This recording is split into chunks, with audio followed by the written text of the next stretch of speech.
focus is on wildlife traders. That is our niche. We do terrestrial and marine species. I've been in traffic for 15 plus years now, and for the majority of that time my work has been focused on marine resource trade. And just last week we ran a fisheries data analysis training program with about 20 DAF officials, and really pleased to see quite a number of them are up to symposium as well.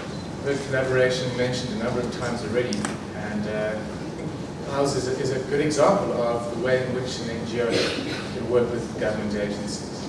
Okay, so this is a sort of standard trade chain. You've got fish at sea being caught from boat to plate, and you have a whole lot of controls right through that system from the time it's landed. The first point of sale buyer, you've got the processor, the trader, you get exported, imported then, goes into the retail restaurant system and is bought by a consumer and is eaten. And you've got systems at each point in that trade chain for monitoring these controls, and a variety of agencies with a mandate for that enforcement. Now, I think arguably the strongest measures and the most expensive measures are those that take place at sea. So you've got your observers, you've got VMS, AIS, at sea patrols, and then at landing as well, you've got fisheries control officers monitoring discharges.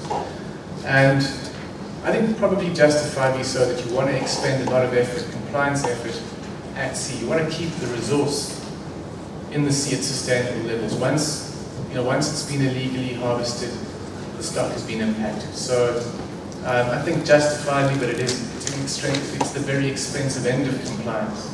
And right through this trade chain, every single opportunity there is an opportunity to disrupt. Wherever you've got a control measure that can be enforced, you have an opportunity to disrupt.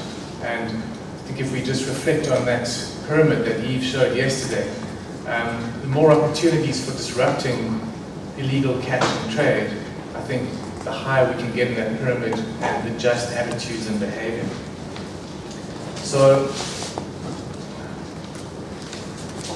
we also have fisheries control officers, enforcement officials playing a role through the trade chain. They will check, for instance, processing establishments, check invoices, permits, and so on at various stages. In some cases, but not always, you'll have fisheries compliance officials playing a role at border posts, imports, so monitoring import and export of seafood. But that's not always the case. That's often where customs plays that predominant role. And as we know, there's not enough interaction between customs and fisheries. There's an assumption, I think, that by fisheries that, well, the trade is largely international trade. That's been largely regulated by customs, though it is within their mandate. And then, the thing about all those trade-related activities is that at every point in that trade chain, there's a permit, and that permit's got information on it. There's a lot of data that's being collected right through that period. And my experience is that that data is not being analyzed sufficiently. I think we have far more of a focus on analyzing the at-sea data, the catch data, the VMS data, the observer data. There's a huge untapped data resource that's linked to the trade chain. Not enough cross-referencing, not enough comparative analysis. I think from a compliance point of view, this trade chain as well, it provides enormous challenges. Those challenges are also opportunities, of course. But you've got seafood being traded in a processed form. It could be dried, it could be filleted, frozen. If it's in a container, as Bernie showed, you're facing a huge task. So I'm now going to talk through a couple of examples that just highlight the challenges, reflecting again as well on the potential for improved trade data analysis, and how that can contribute to tackling fish crime. So this is a photo that I took about 4 years ago, I guess, in Dubai, UAE. And these are sharks that came across from Oman There were probably about 4 or 5 freezer trucks that came over, and apparently these trips are happening almost daily. They bought at night to the night market, to the fish market in Dubai, and they then bought and finned. I don't know what happens to the meat. I wasn't there long enough to watch the transaction and any processing, but the main market here is for the fins. And it's quite a gruesome photo, but really just this whole long kind of wharf, just all these big dead sharks lined up. Most of them were big-eyed thresher sharks, which catch is prohibited by IOTC for IOTC member states and cooperating non-contracting parties. And Oman's a member of IOTC. I don't know whether the vessels were caught by an Oman flag vessel, but they came from Oman. So at some point, the catch wasn't in compliance with an RFMO provision. Now they're in trade though, and from this point onwards, the trade will be legal. There's no need for anything to be hidden. For any misdeclaration to take place, the trade can be completely legal. Then we have smooth, I think it's a smooth hammerhead, which at the time was not listed on CITES, but it now is, and it requires CITES trade documentation. And for a compliance official at each point in this, to be able to firstly identify the shark to a species level, know, oh, this is a hammerhead shark of a species that's covered by CITES, or that species is not meant to be caught in terms of an RFMO. What does the documentation look like? What should the species look like? Once the fins have been cut off now, the fins have to be identified to a species level. So there are significant challenges for trade-related compliance enforcement. So Bernie spoke this morning about abalone poaching and trade, and really it provides one of the most dramatic examples of fisheries crime.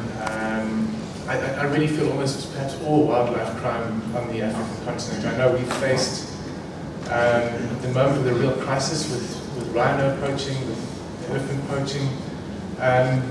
This is a crisis of its own, if not having as much of an impact on the species, that the social impacts are devastating. It's syndicated crime that's been involved, drugs, local gangs, corruption, you name it.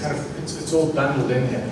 This graph shows abalone poaching estimates over the last, since 2000, so 15 years. And we've developed this looking at imports of abalone into the key importing countries, and then comparing that with what could be legally produced in South Africa through mariculture and through the legal fishery, and doing a simple calculation of what could be legally produced and what's actually being imported into the key markets. And the difference, of course, is the poached abalone. And we can do this quite accurately, working closely with the department. If you look at the blue bars are the poaching estimates. The orange part of that of each graph, the stacked bars, is the TAC, the total. So that's the annual quota for abalone. You can see how it's just gone down over the years. It's been reduced because of the heavy impact on the resource from poaching. And now in 2014, legal catch probably represents conservatively, I think, maybe 3% of what comes out of the water legally. Everything else, so you can imagine, 3% of what has been taken out of the water is taken out legally. More than 95% is being poached. And this hasn't just been going on for 1 or 2 years. This is not boom and bust. It's been going on for decades, really. So there's a real crisis here. So unfortunately, though, this is just not, this sort of analysis can be useful because it can show you the volume, the extent of the crime that you're dealing with, but it's not really something that many customs agencies actually that they do. This is also based on analysis of trade data, but in this case we're looking at values. And what's interesting about this graph, why I'm showing you this graph, is because it shows that this is just for Hong Kong, it's just for dried abalone, but it's showing that Abalone is being imported not just from South Africa, but from Namibia, Zimbabwe, Mozambique, Zambia, and Kenya. Now, our species is an endemic species. There's a very small abalone farm in Namibia. The bottom line is that South Africa really should be the only country that's exporting any sizable quantities of abalone, and a small amount from Namibia. There's no processing outside of South Africa. Anything that's coming from those other countries is guaranteed to be poached abalone. Some of them are landlocked, Zimbabwe, Zambia, landlocked countries. So, important information for compliance to know the trade routes. So then that also gives information on focusing on specific border posts, working with counterparts in those countries to make them aware of this dynamic, seeing what possible legal processes could be developed for tackling trade once it's left the country. We also don't know if it's actually always all physically leaving the country. One possibility could be that it's going into the bonded warehouse, let's say at Tambo International Airport up in Johannesburg. It never leaves the country, but forged permits are produced that show that it's in the bonded warehouse and it's come through Zambia. It's now caught illegally. Once it's in the bonded warehouse with the forged documents, it's now legally in trade. And I'm not sure if this is what's happening. It's a possibility, but it could be apparently a way then for organized crime to get forex into countries where they have operations. If they need to get money into Zambia, they can show that there's a trade with Zambian product. They need to pay the exporter in Zambia. Now that facilitates money laundering. These sorts of things, this sort of information, can be really useful in generating interest from other agencies. Financial Intelligence Center in this country and equivalent agencies in other countries that are trying to follow the money that's linked to organized crime. This sort of information I know is useful and valuable to them. I'd also just like you to look, probably can't see the numbers, especially at the back, but this is a value related graph. So we're looking at most years between, let's say, $30 and $40 million in value, of which the majority of that would be illegal. Now, if you convert that into South African rands, just for the dried abalone, it's a lot of money. It's a good way to get Treasury interested, to motivate for increased budgets for compliance. They're not going to be that interested in 2,000 tons of poached abalone being exported illegally, but they're going to be very interested if you tell them that they're losing, up to R1 billion a year in illegally. There's loss of revenue and the other impacts. I'll just have to move on a bit. So I will just briefly explain how is this possible. But essentially, what is happening is that the product is being banned through the trade system. It's being turned into a legal product. This is what happened with the Bengas case as well. What happens with abalone? The big risk is in the country where you're exporting the product. That's where most of the enforcement is. That's where the concern is. So you pack your abalone, your lobster, whatever it is, into a container with whatever else it might be, polypropylene balls, duvets, plastic bags, you name it, and you misdeclare it. It could be car spares, bathroom accessories, computers, it doesn't matter. On the import side, the importing authorities aren't interested in your export permit. They don't want to know about the export permit. You complete the import permit, and there's no risk of misdeclaration. You quite openly declare importing duvets and abalone in a container. There's no risk, there's no national legislation that prevents you or could in any way address this. And so this is how an illegal product is turned into a legal product. This is a real challenge.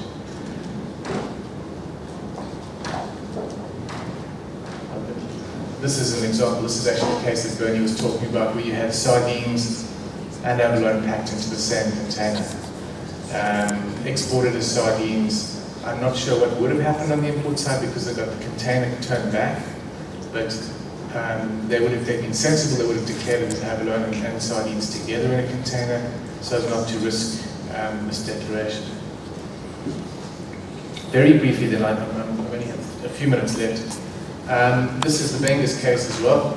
So what I was interested, I looked back in about 2012 to see, well, what did the trade data look like if we compared what South Africa exported to the US at the time when Bengus was operating with what the US reported as imports. And as expected, there's a big difference. There's that big bubble, Bengus bubble there. And that's the difference. The difference is really what was being poached and exported illegally, because there was no risk on the import side of declaring it as abalone. What was interesting in subsequent years, though, is that it hasn't gone away. And Bernie said, can't give any details, but there are ongoing investigations into illegal lobster poaching and trade. And my thinking was, as Bernie said, if they hadn't had that informant telling them about the Bengus trade to the US, it could have gone on for years. If someone had been doing data analysis in 98, 99 and seen this big difference, maybe they would have alerted and said, look, you've got to look particularly at consignments that are going out to the US. We think that's where our poached abalone is going. Lobster. To summarize the challenges, the international trade system makes it too easy to order illegally caught fish. It's very difficult to change the system. The HS, the RMAS system, the standardized system, often doesn't contain sufficient detail on fish products. If you frozen fish other or something, it doesn't tell you that it's a hammerhead shark. But sometimes import data can provide that level of detail, which it does, for instance, with abalone. So it's about understanding the systems. Insufficient interagency cooperation, especially between customs and fisheries. That's both within a country, but also between countries. The capacity to deal with these massive volumes of fish products in international trade makes inspection very challenging. Numerous trade documents, knowledge of the requirements, the confidence to know exactly what is required with a trade situation. What document is needed? What should be written on that document? How does that match up with what's in the box? Identification of especially processed fish products in trade, and then corruption, which has been mentioned a couple of times this morning already. Solutions. This is a big thing for me. And analysis of trade data. Quite a few of you here today have heard me. I've been banging this drum for many years, but I do, I think we know by now that this can add value to compliance efforts. There's so much data out there, and we live in an age where access to that data is easy. There's software applications that can bring this disparate data together, do the analysis, do the cross-referencing, and make us more informed of people tackling fish crime about what happens to that product after it's left the sea, after it's hit the wharf. Somehow it ends up being legal on a plate in a restaurant, in a retail outlet somewhere across the world. Explore to deal with the problem with import and export permits. See what is possible working within the WCO and the HS system to move towards electronic permitting, to move towards a single import-export permit. Something needs to be done to address a system that is not helping us, is working against us. Continuous efforts, like with the symposium, to build interagency collaboration. And then we have a real opportunity to actively engage. We've got some fantastic international institutions. We heard yesterday from UNODC, there's the WCO, Interpol. We heard from Interpol as well yesterday, CITES, to build capacity and to obtain and share information for future collaboration. And my last slide, corruption, tackle corruption. Building knowledge on capacity on trade document requirements, the assessment of those documents, validation of those documents, continuous capacity building really, and the same for species identification. And I am done, so thank you very much.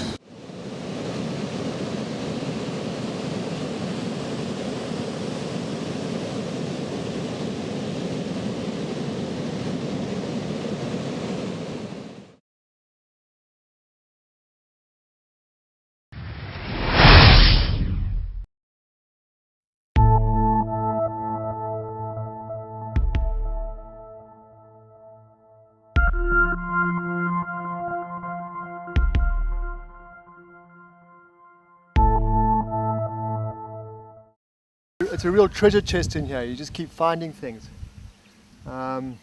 which really makes it exciting. I think since a young age I always wanted to be a farmer. Never going to happen, but I feel like I'm a food gardener. You'll show me that in slides, which I can use for fillers as well too. About 3 months ago it was really. It has this. This is millet, which also formed a part of nutrition of the folk in this area. It's not farmed these days really. It's been replaced by wheat and maize, of course. But we make bread out of it. It's really nice, very nutritious as well. So this all started from one plant, and went over there. Now we've got enough seed the last year to produce an entire field.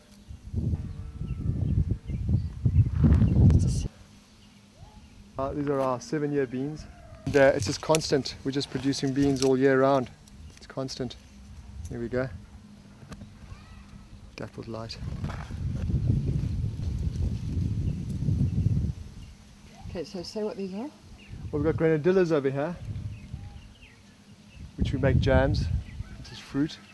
Also nice for hedging. We've got gooseberries. We've got beans again in the back there. Behind it we've got chilies. We've got another nut tree through there. Macadamia nuts. This is lemongrass.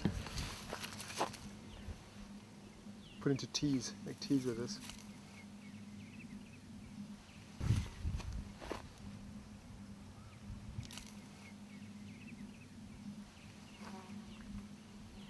This is our compost bin. All our grass cuttings. There. You eat those nasturtiums. We eat them. We eat the flowers, and we eat the little capers that grow in them. But we can see it decomposing when it goes white. Here we start getting the good stuff underneath here. It's breaking down beautifully. You wet it. It's been doing it itself. We don't have enough water, but we're with the amount of dew we're getting, it's been doing it itself.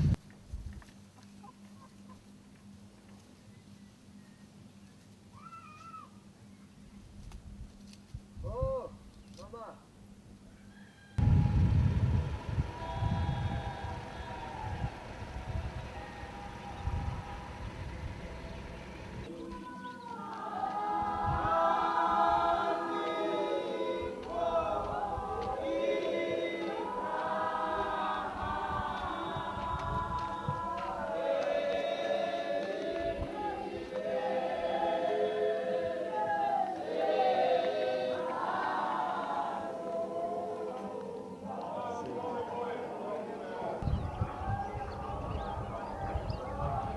Oh, there's no farming happening here. Why do people need to farm if the government's giving them money? And the idea was that the older people farm. The older women normally do the farming. The older men sometimes. But that's all changed now because they just wait for the month to come, and then the grant will give them money, and they'll give that to their children. They'll go and buy food, which we know is all imported food and refined food. There's nothing for them. But this is the most fertile land in the country, right here. This is the Umgazi River.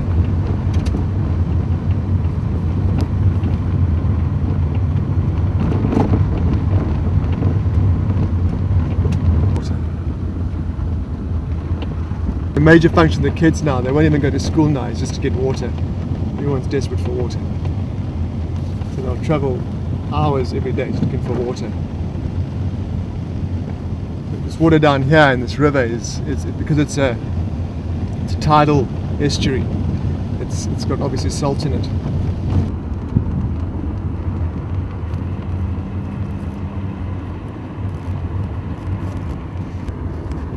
Chinese I have, eh?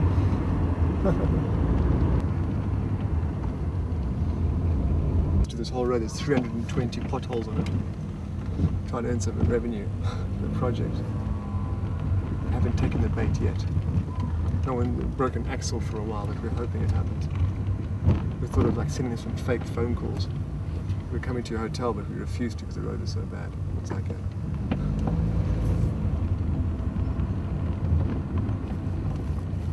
Okay, you win.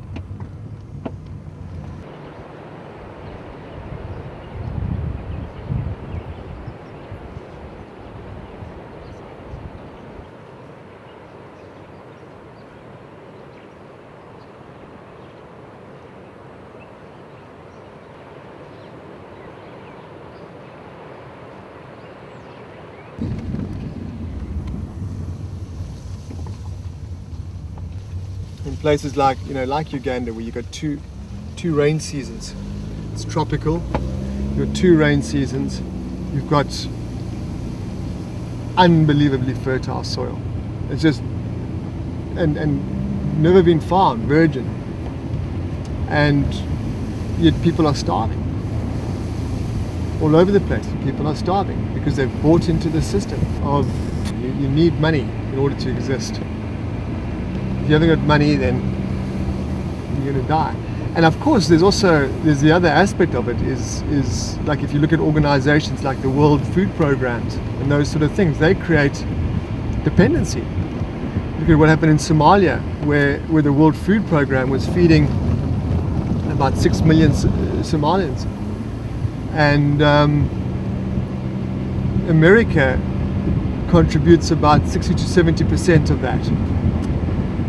They tried to change certain policy within the government of Somalia, and the Somalians refused, and they pulled out. Which means the dependency on the food program of 6 million people just whipped away, unless you toe the line. So that's not sustainable. What you should be doing is teaching these folk how to feed themselves, and they can because what happened to Somalians then? Well, they've had this internal fighting that's been going on for so long because they've got certain resources that are required. They've got oil resources and things like that. It's desirable for them to be in a conflict situation. So, and then of course they jump in and they offer aid, but it's all a payoff. There's no such thing as aid. It all helps to feed that monster of greed. So the World Food Programs, USAID, all these things are just a huge part of the big corporate grind. They dump food into these places to try and maintain the strength of currency. There's not too much fluctuation in the markets. And they dump it in Africa. They dump all the GMO foodstuffs in Africa. And it's all used for political manipulation. X amount of votes or mineral rights or drilling rights. Nothing's for free, boy, these buggers. And they're ruthless. Absolutely ruthless. You almost sometimes believe that there's some kind of extermination program going on here. Look at this down here.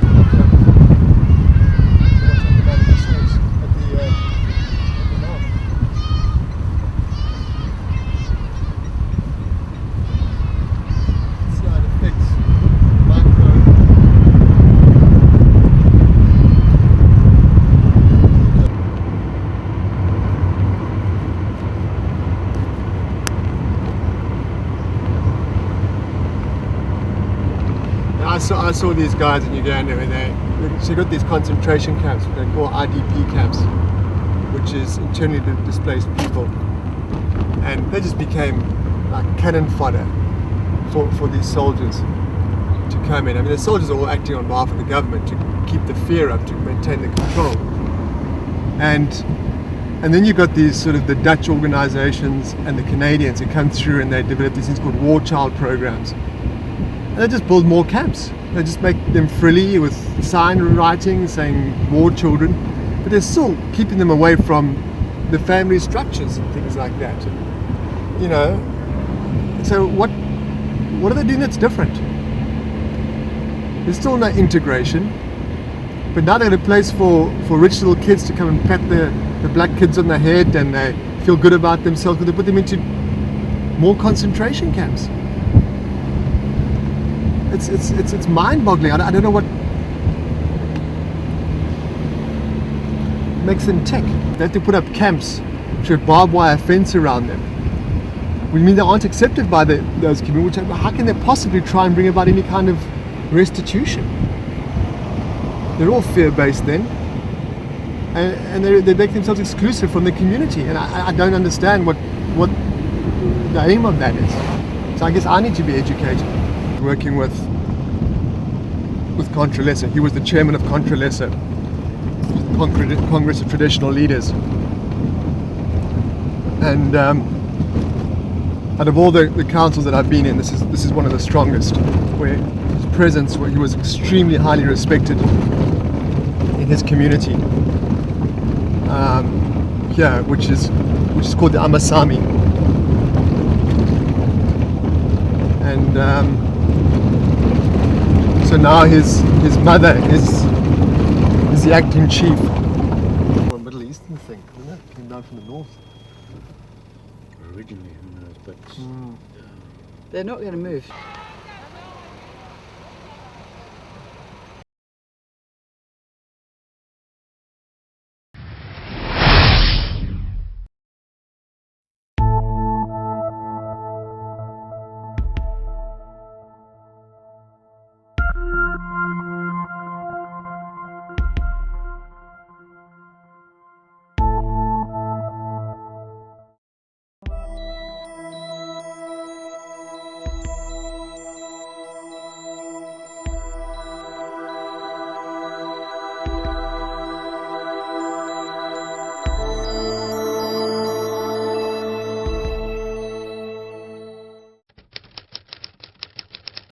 My story is going to begin, and you need to draw a little mental picture of this, of a stream somewhere up in the mountains.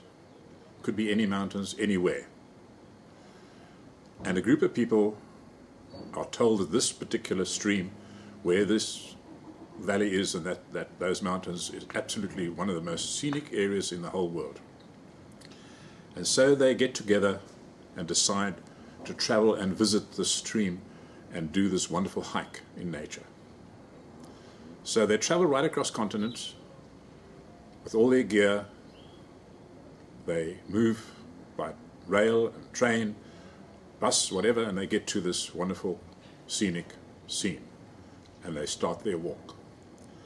And right beside them is this little stream coming down off the mountain. This little stream, at that point, is basically pristine.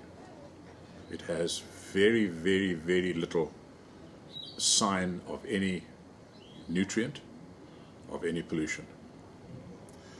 And the hikers walk along and the scenes are magic. And of course it's a hot day, so they put on suntan lotion and creams on their lips.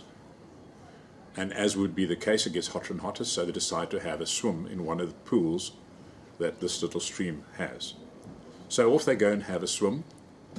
And now they wash off the suntan lotion and all the creams that they've been having smeared over their bodies.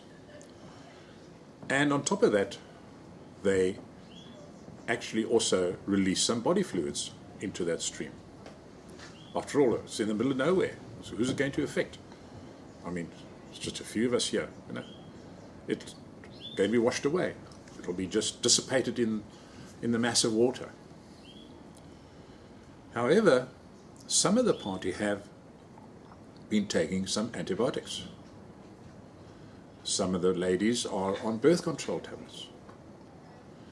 And some of them actually have a urinary disease. And so at that point, they introduce what would be the first beginnings of pollution and toxic elements. And this is where the memory begins. That stream takes that little plug of the first pollutant and the first nutrients and takes it on its way down the mountain. And so the hikers carry on hiking, they finish their hike, and they end up at a village. And this village is very rural. It has the most rudimentary sewage systems. But again, they note that this sewage system discharges into the same stream that they have just been walking along. And so the nutrient levels increase. And as they walk down the valley, so the villages get larger and larger. And then they come into an agricultural area and they see the farmers are busy farming away and they are spraying their crops with water from the stream. But they also notice that there's some machines going up and down spraying pesticide. And again, this is washed off into this little stream. So the memory in the stream, this water is actually carrying all these bits of memory down, all the way down to where it eventually will end up, either in a great big dam or out into the sea. Now we think that, the And the obsession with death and the amount of resources that get put into death and this dignity in death, but where's the dignity in life? And that's what we need to be focusing on, is that every moment that we have this gift of living, and let's make it count. Let's be authentic. But we're all put our belief in old mutual and funeral schemes for our death so we can be remembered.